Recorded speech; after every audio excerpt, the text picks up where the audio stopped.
Ce matin, encore pas de boulot pour Boubacar et Harouna. Il y a 4 ans, le chômage avait poussé les deux hommes à tenter l'aventure libyenne, un rêve qui s'est rapidement transformé en cauchemar. Plusieurs de nos camarades sont morts avant même d'arriver en Libye. Et une fois là-bas, c'était encore pire.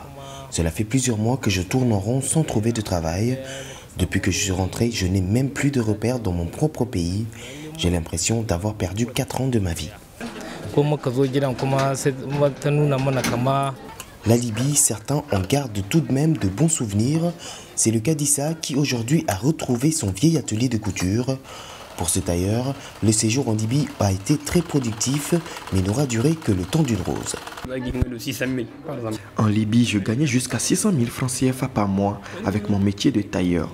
Malheureusement, j'ai dû m'enfuir en 2011 avec la chute de Kadhafi, parce que c'était devenu très dangereux pour nous, les Noirs africains.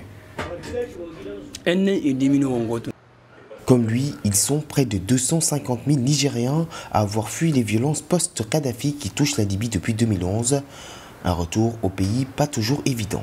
Après de longues années passées en Libye, c'est extrêmement difficile pour eux de se réintégrer très rapidement. Ils ont besoin de beaucoup de soutien. C'est pourquoi nous avons un certain nombre d'activités d'appui conseil justement à leur faire, en plus de ce que l'État et l'Organisation internationale pour les migrations fait quotidiennement avec les migrants. Mais l'offre est très faible par rapport à la demande. Il y a beaucoup de milliers qui reviennent, surtout avec la crise actuelle.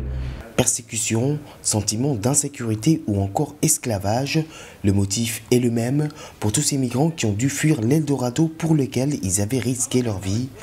Selon les autorités, plus de 2000 Nigérians vivant en Libye attendent encore de rentrer au pays.